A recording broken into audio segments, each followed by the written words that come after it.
¿Dónde andan los demás?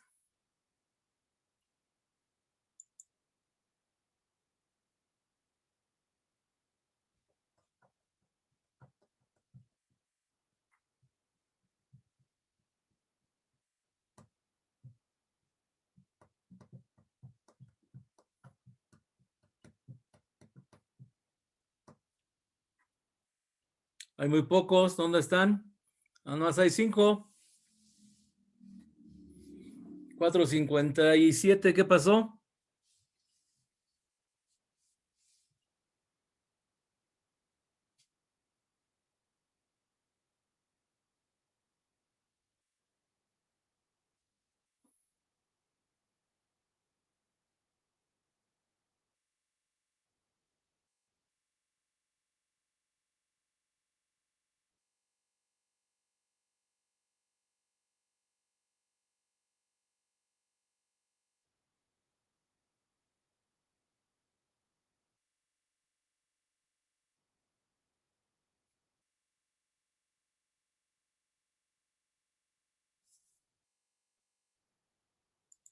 Muy poquitos. ¿Que están en clase en otro lado o qué onda?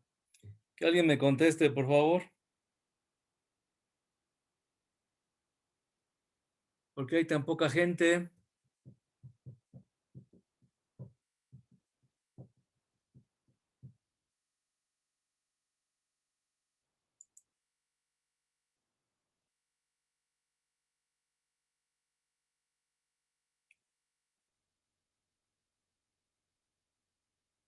Buenas tardes, profe.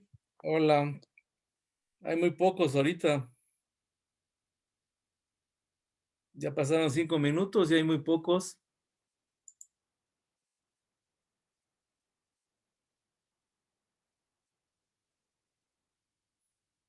Ya empiezan a llegar más. Buenas tardes. Hola, hola. Bueno, 57, veamos. No hemos tenido clase en una semana completa por lo del examen y que no pude aplicarlo la otra vez. He estado checando los videos y nos quedamos en escalas de temperatura. Estábamos ya viendo cómo hizo Celsius su escala de temperatura y les dejé que me investigaran cómo hizo Fahrenheit. Ahorita localicé un video con otro grupo la semana pasada en donde vi unos videos sobre escala Celsius y escala Fahrenheit. Se van a dar cuenta que en este video de la escala Celsius dicen cosas diferentes a la que yo les dije. Dicen que la escala no la pusieron del 0 al 100, sino de el 100 al 0, que estaba invertida. Y se fueron a la casa de Celsius, ahí en Noruega. Entonces, ahorita vamos a ver este video, pero evidentemente, pues la historia, ¿no?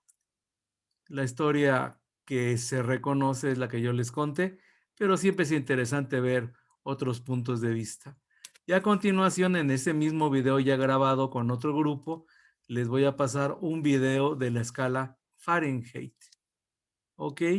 No sé si ya se los metí a su Classroom, esos videos, déjenme checar. Vámonos aquí a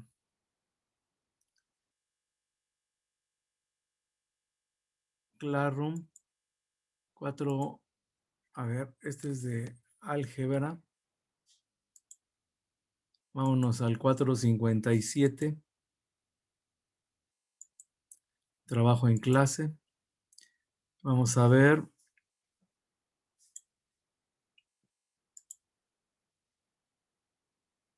No les he metido todavía estos videos, pero se los meto en cuanto termine la clase. Entonces, bueno, dejo de compartir pantalla. Admito a uno más. Ya tengo 34 de ustedes. Entonces, corre video. Recuerden que la tarea siguiente son apuntes y resúmenes de estos videos. Entonces vámonos a este video que es del 452 y chequen que fue de la semana pasada. Nosotros vamos un poquito atrasados. Entonces, estos grupos ya los frené un poco.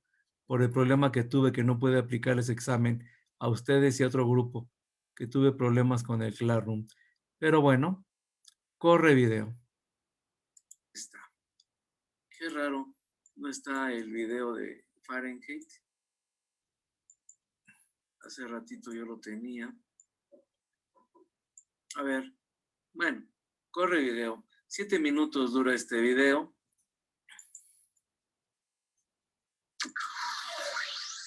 ¿Cómo definió Celsius su escala? Midió la temperatura a la que el agua se congela y dijo que eso era 0. Y luego midió la temperatura a la que hierve y dijo que eso era 100. Y estimó que 100 representaba una buena cantidad de marcas entre los dos. Bueno, ¿verdad? Eso no fue lo que él hizo. ¿En serio? Celsius nunca ideó ni utilizó la escala que ahora lleva su nombre. ¿Estás bromeando?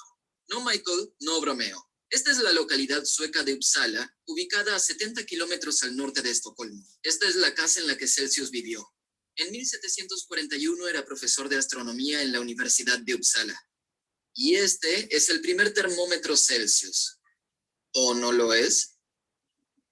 Esta es la primera escala de Anders Celsius agregada o insertada en un viejo termómetro. Así que tenemos la escala de Delis en la izquierda y la nueva de Celsius en la derecha. Estas marcas muestran que Celsius tuvo la idea de separar la temperatura de congelamiento y de ebullición del agua en 100 grados centígrados. Hizo sus primeras observaciones de la escala en la Navidad de 1741. Pero, ¿has notado algo extraño sobre esta escala? Quiero decir, el 50 está en la mitad, pero los números aumentan en dirección hacia el bulbo del termómetro. Así que Celsius ideó su escala al revés. Estableció que 0 grados era la temperatura de ebullición del agua y 100 grados la de congelación. ¿Pero por qué haría esto? Bueno, por un lado, Celsius estaba siguiendo la convención de la escala del otro lado del termómetro. La escala de Delis también tenía 0 grados como punto de ebullición, aumentando hasta los 150 para el punto de congelamiento. Establecieron la escala al revés para no tener que escribir números negativos. En Suecia hace más frío que el punto de congelamiento, pero nunca hace más calor que el punto de ebullición. Esto ayudaría a evitar errores de registro. Creo que sería muy raro tener la temperatura de ebullición a 0 grados y la de congelamiento a 100. ¿No sería eso extraño? A pesar de que pueda parecernos raro, no hay ninguna razón objetiva para preferir una escala ascendente o descendente al medir los grados de algo como calor o frío. De hecho, cuando Celsius murió de tuberculosis en 1744, aún estaba usando la escala invertida. Entonces, ¿quién la dio vuelta? ¿A quién debemos agradecerle la escala moderna de la temperatura Celsius? En 1745, un año después de la muerte de Celsius, una nueva columna aparece en el registro de temperatura de Uppsala, usando la escala moderna, y en la parte superior decía Ekström, quien fabricó los instrumentos en Uppsala. En 1747, otra columna se agregó con el título Stromer, quien fue el sucesor de Celsius como profesor de astronomía y también tenía la misma escala. Pero fue otro profesor de Uppsala quien asegura haber revertido la escala, el famoso biólogo Carl Linnaeus, quien asegura que revirtió la escala cuando le encargó a Ekström un termómetro para su invernadero. Sea quien sea, sabemos que en 1745 ya había un termómetro operativo en la Universidad de Uppsala con la escala que conocemos actualmente como la de Celsius, excepto que esta no era la primera vez que alguien creaba este termómetro. En 1743, un año antes de la muerte de Celsius, un científico francés que trabajaba por su cuenta en Lyon creó un termómetro en el que 0 marcaba el punto de congelamiento del agua y 100 el punto de ebullición. Su nombre fue Jean-Pierre Christine. Entonces, ¿por qué no lo llamamos un grado Christine en vez de un grado Celsius? Bueno, durante mucho tiempo esta escala no se la llamaba por el nombre de nadie, sino que simplemente se la llamaba grado centígrado, indicando que había 100 grados. El problema es que centígrado tiene distintos significados en francés, español e italiano, donde un grado hace referencia también a la centésima parte de un ángulo recto. Así que para eliminar las confusiones, en 1948, la Oficina Internacional de Pesos y Medidas decidió renombrar el grado centígrado con algún científico para alinearlo con otras escalas como Kelvin o Fahrenheit.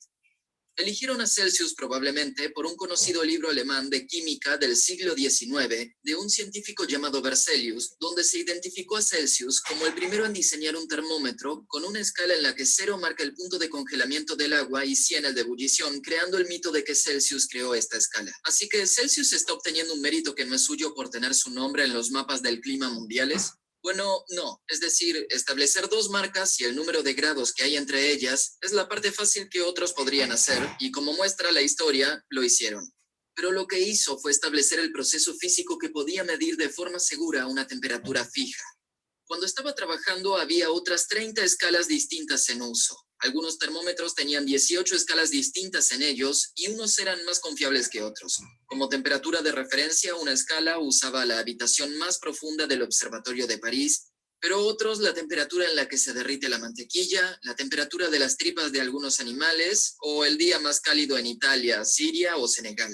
Estas escalas dudosas y la construcción inconsistente de los termómetros hicieron que obtener temperaturas precisas fuese casi imposible, así como compartir las temperaturas con científicos en otras partes. Celsius solucionó este problema de varias formas. Demostró que, al fundirse, la nieve mantiene una temperatura fija independientemente de la latitud o la presión en el ambiente. También determinó la relación precisa entre la ebullición del agua y la presión ambiental para que los termómetros pudiesen calibrarse bajo cualquier condición.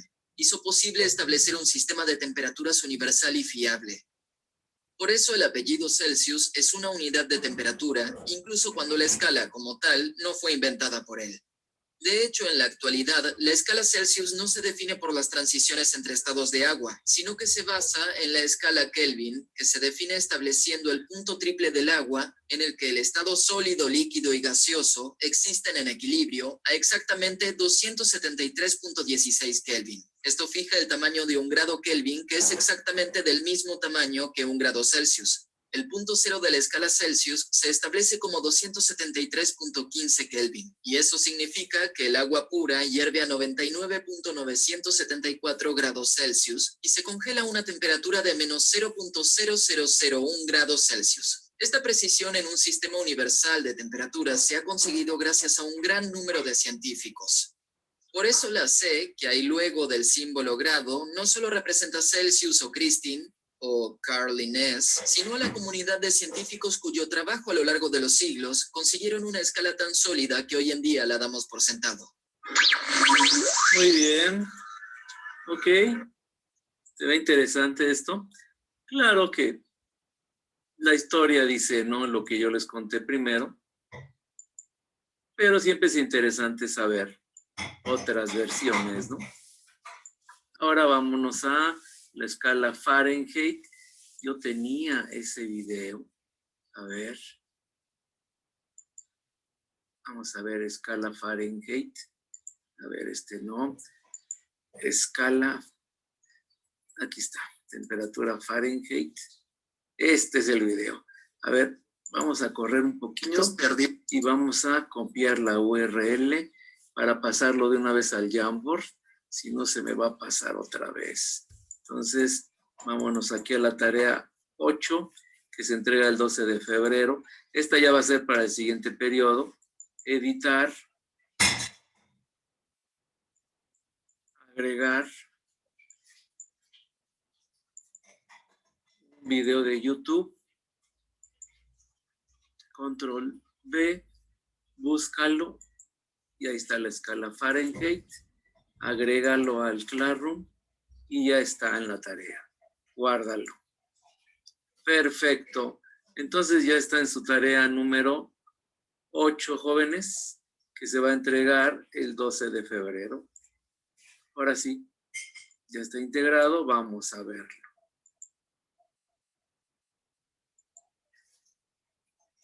Todo comenzó con Daniel Gabriel Fahrenheit, quien nació el 24 de mayo de 1686 en Danzig. A la edad de 15 años perdió a ambos padres después de que murieran por envenenamiento luego de comer hongos. Fue enviado a Holanda por sus protectores para ser aprendiz en una firma de contabilidad. Esto no le agradó mucho a Fahrenheit, por lo que escapó varias veces y luego decidió viajar por Europa. En sus viajes se interesó cada vez más por los instrumentos científicos de medición. Era algo que le parecía asombroso y debido a esto abrió una pequeña tienda de instrumentación en Ámsterdam. En 1708 llegó a Copenhague, en Dinamarca, donde conoció a Romer.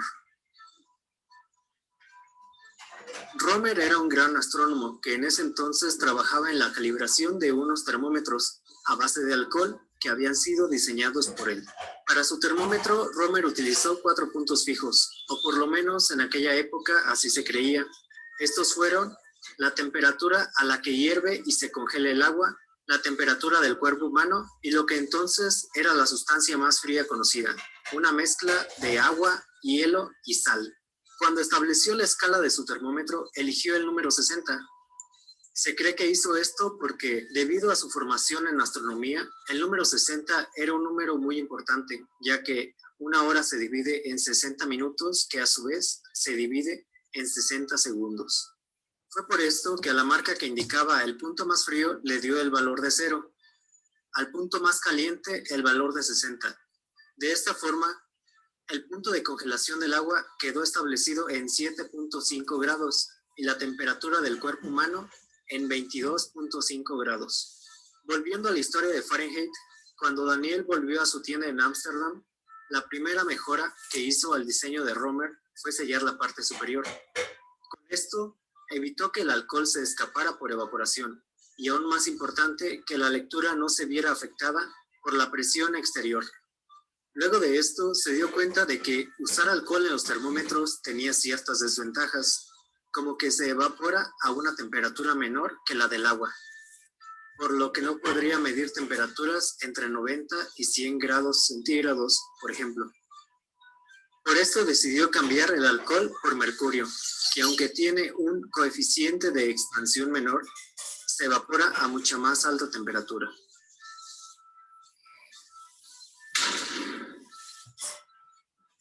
Para resolver el problema del coeficiente de expansión, se las arregló para construir termómetros con tubos de vidrio más delgados. Así, un cambio pequeño en el volumen de mercurio generaría una altura suficiente dentro del tubo para obtener la medición. Mediante este proceso de mejora continua, para el año 1714, Fahrenheit contaba con el termómetro más preciso que se había construido hasta ese momento. Pero a todo esto, ¿y qué pasa con la escala Fahrenheit? Bueno, pues Fahrenheit se dio cuenta de que los grados propuestos por Romer eran muy amplios. Esto hacía que al momento de medir la temperatura de algo, fuera probable tener una medición entre las marcas del termómetro, por lo que se debía aproximar la temperatura real. Para evitar tal situación, Fahrenheit dividió los grados de Romer en 4. Así, en vez de tener como punto máximo 60, tuvo 240 grados. También modificó el valor mínimo. Logró crear una mezcla más fría que la del agua, hielo y sal, mezclando amoníaco con sal. A la temperatura de esta nueva mezcla le dio el valor de 0 grados. De tal manera que en la nueva escala, el 7.5 de Romer correspondió al 32 de Fahrenheit, el 22.5 al 90 y el 60 a 240.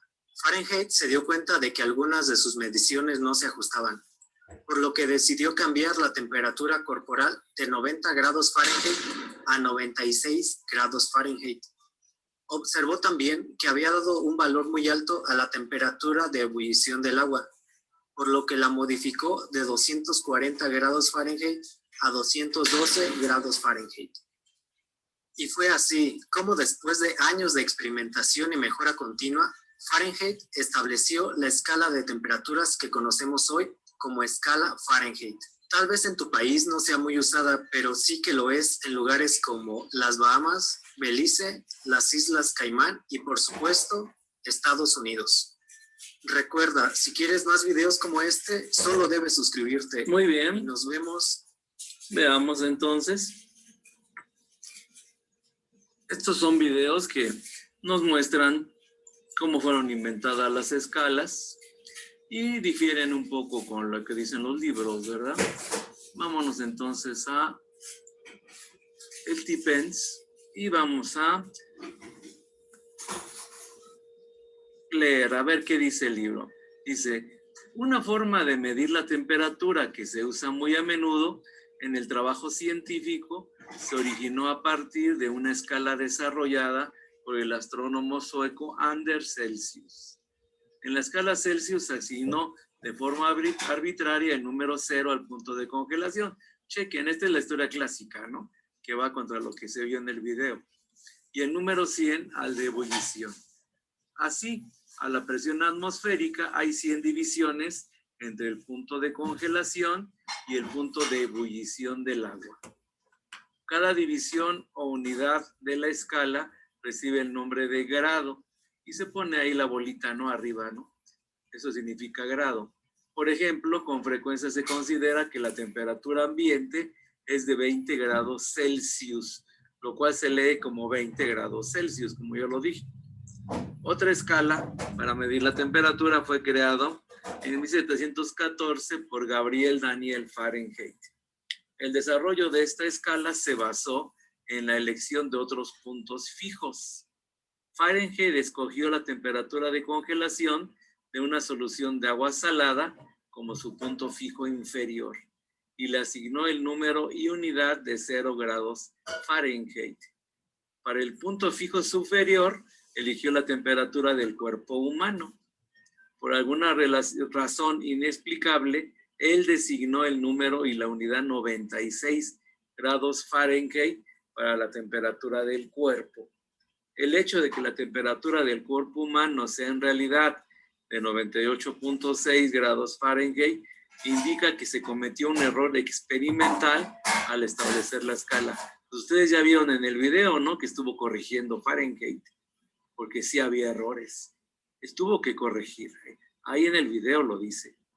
Si relacionamos la escala Fahrenheit con los puntos fijos que fueron aceptados universalmente para la escala Celsius, observamos que 0 y 100 grados Celsius corresponden a 32 y 212 grados Fahrenheit respectivamente. Chequen, entre 0 y 100 hay 100 divisiones. Entre 32 y 212 hay 180 divisiones. ¿Qué significa? Que si vemos un termómetro en grados Celsius y un termómetro en grados Fahrenheit, la distancia entre los grados Celsius es más grande que la distancia entre los grados Fahrenheit.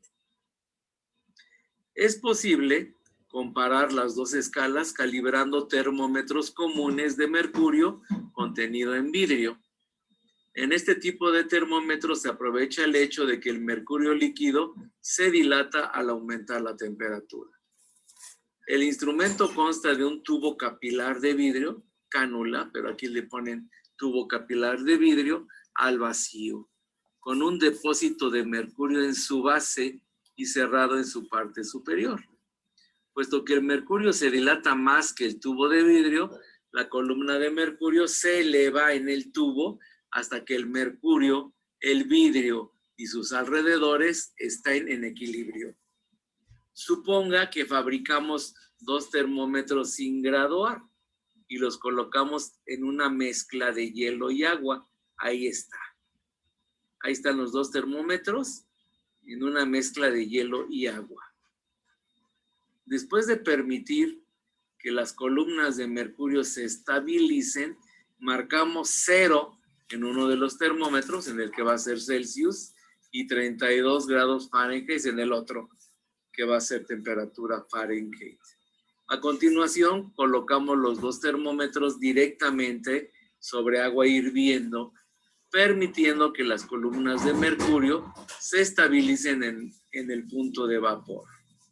Nuevamente marcamos los 2 termómetros, inscribiendo 100 grados Celsius y 212 Fahrenheit, junto al nivel del mercurio por arriba de las marcas correspondientes al punto de congelación. Ahí se ve la imagen del lado derecho. El nivel del mercurio es igual en ambos termómetros, pero pues está de diferente calibración, ¿verdad? Diferentes escalas. Lo que se ve que es igual es el comportamiento del mercurio, pero estamos graduándolos de forma diferente. Por tanto, la única diferencia entre los 2 termómetros es la forma en que están graduados. hay 100 divisiones o grados Celsius entre el punto de congelación y el punto de vapor en el termómetro Celsius. Y hay 180 divisiones o grados Fahrenheit en el termómetro Fahrenheit.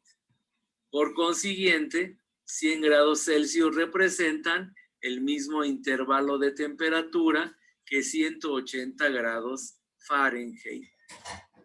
Simbólicamente dice ahí que 100 grados Celsius igual a 180 grados Fahrenheit o 5 grados Celsius representan a 9 grados Fahrenheit. Y chequen, ahí aparece un 5 y un 9. Esos números van a aparecer en las fórmulas como 5 novenos o 9 quintos. Y aquí están manejos matemáticos que no me voy a meter mucho. Y al final de cuentas se llega a las fórmulas de conversión que están aquí, la 16.3 y la 16.4. Y chequen, 5 novenos y 9 quintos aparecen ahí. Y luego hay un desfase de 32 grados que hay que restar o sumar. Por eso aparecen ahí esas fórmulas. Y no me voy a meter mucho en conversiones, así que ni se angustien de eso. Ahora bien, como les decía, dejo de compartir. ¿Cuáles son las limitantes de los termómetros que usen mercurio o agua? Pues el rango de temperaturas. Solamente nos sirven para ciertos intervalos. Pero hay experimentos en donde hay temperaturas muy bajas o temperaturas muy altas, en donde ya los termómetros de mercurio o de agua ya no me sirven. Entonces tenemos que inventar termómetros que utilicen otras propiedades, como es la presión. ¿Qué pasa cuando un gas se calienta? Se expande. Y si está encerrado en un depósito, pues esa expansión, si el depósito es rígido, si no se mueve, si no cambia el tamaño, el gas se expande y empieza a golpear más y más y más las paredes del depósito y entonces aumenta la presión con la que el gas está golpeando las paredes. Entonces esa propiedad se aprovecha para hacer un buen termómetro que tenga un mayor rango. Como les decía hace rato, los termómetros más precisos y con más rango de medición son los de gas. Pero ahorita que veamos el libro, nos vamos a dar cuenta que son mucho más grandes, más voluminosos, ¿no? Entonces vámonos de nuevo al Tippens. Dice, el termómetro de gas. Aunque el termómetro de mercurio en vidrio es el más conocido y usado, no es tan preciso como otros. Además, el mercurio se congela aproximadamente menos 40 grados Celsius, lo que restringe el intervalo en que puede ser usado. Pues sí, si se congela, ya no se mueve, ya no me sirve el termómetro. Un termómetro muy exacto, con un extenso rango de medición, se puede construir utilizando las propiedades de un gas.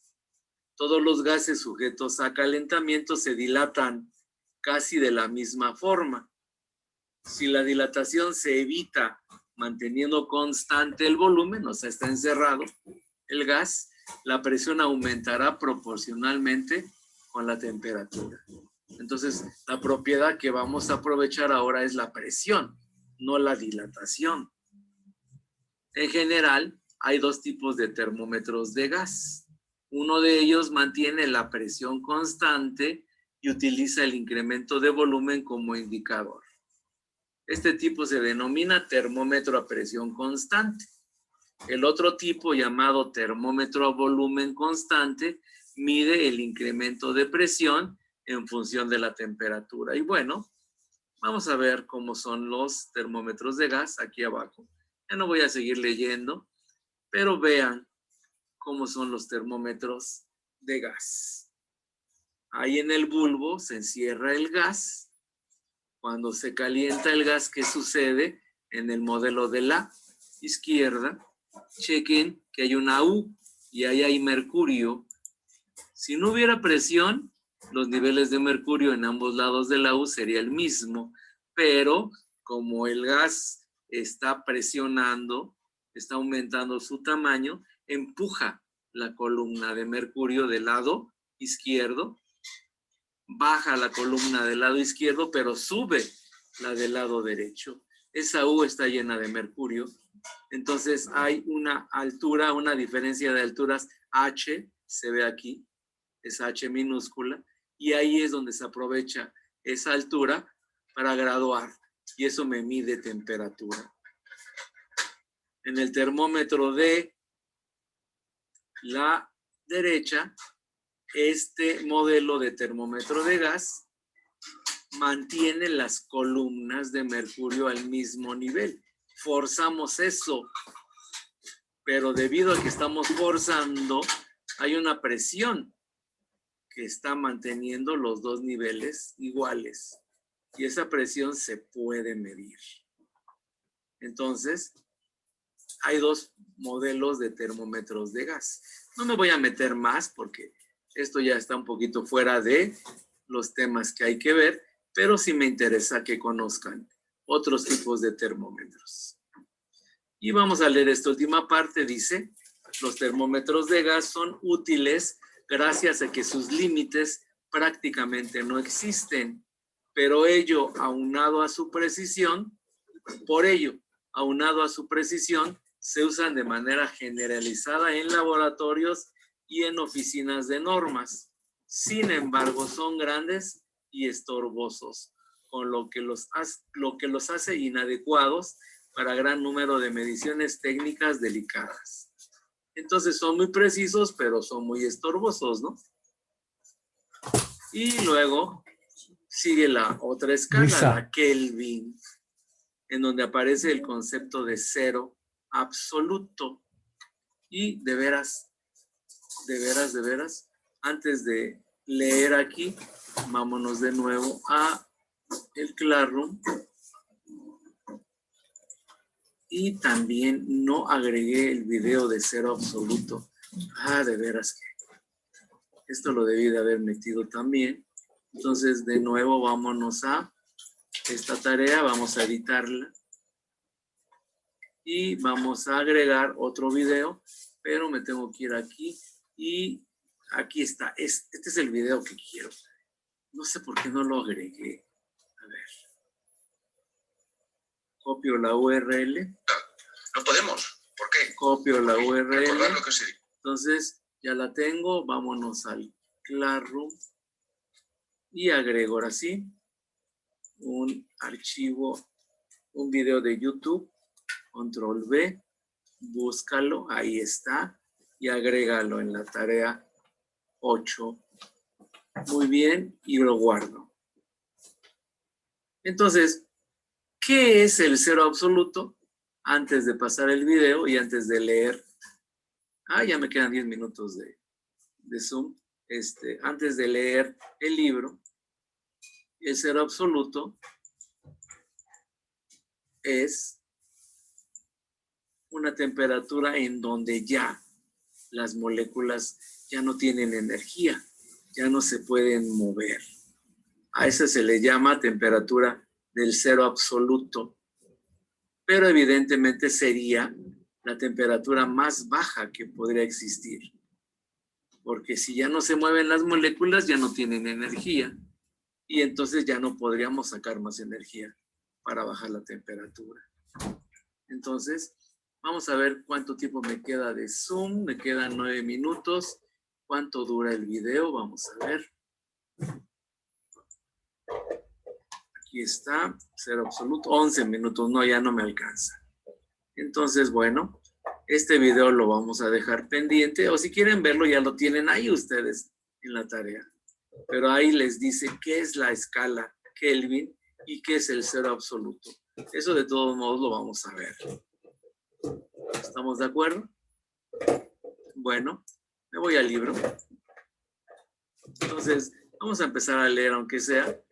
Dice, la escala de temperatura absoluta. Tal vez se le ha ocurrido que las escalas Celsius y Fahrenheit tienen una seria limitación.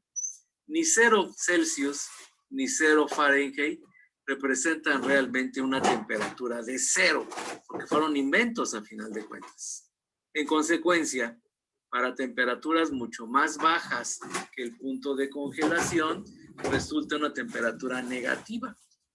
Más grave aún es el hecho de que una fórmula que incluya la temperatura como variable no funcione con las escalas existentes. Por ejemplo, ya hemos estudiado la dilatación de un gas al aumentar su temperatura.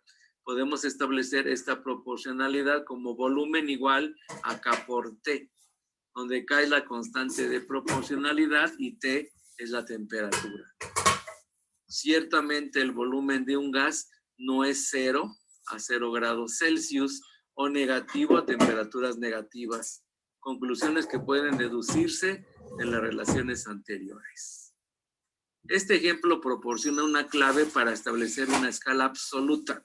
Estamos hablando de la escala Kelvin.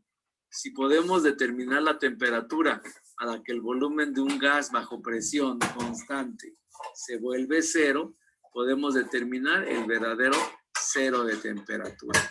Y bueno, vamos a saltarnos esta parte y vámonos a donde está 0 absoluto en negrita. Dice, por tanto, el punto en el que la recta corta el eje de la temperatura se llama 0 absoluto, que es cuando ya no hay energía. Entonces vámonos aquí a la gráfica y se han hecho gráficas en donde la recta está inclinada, cruza el eje de las X a una temperatura de menos 273 grados Celsius, se ve del lado izquierdo. Y entonces ahí se bautizó como 0 absoluto, porque ya es la temperatura menor a la que se puede llegar. Entonces, repito, ¿qué es el 0 absoluto? Es la temperatura en la cual ya no se le puede sacar energía a la sustancia, porque todas las moléculas o los átomos están quietos, ya no tienen ningún tipo de energía. Por lo tanto, es imposible tener una temperatura menor a la de 0 absoluto. Y bueno, aquí tenemos termómetros en Celsius, Kelvin, Fahrenheit. Y hay otra escala, la Rankine, pero esa no vamos a verla. Bueno, esto lo vamos a ver después de que vean el video en la clase siguiente. Ya no me quiero meter mucho en Honduras con esto. Dejo de compartir. Recuerden, esto es parte de la SIC. Bueno, 4:57. Dejo de compartir yo este video que vi con otro grupo. Ahorita vamos a salirnos, queda 1 minuto y medio de Zoom para la segunda sesión. Y también quiero ahorita mostrarles la lista ya en orden alfabético. Bueno, la voy a leer porque la tengo escrita a mano. Y mañana y pasado ya voy a meter todo con mis demás grupos, todos los promedios. Bueno, entonces nos vemos ahorita en 3-4 minutos. Regresamos, por favor, para la segunda sesión del día de hoy. Sale.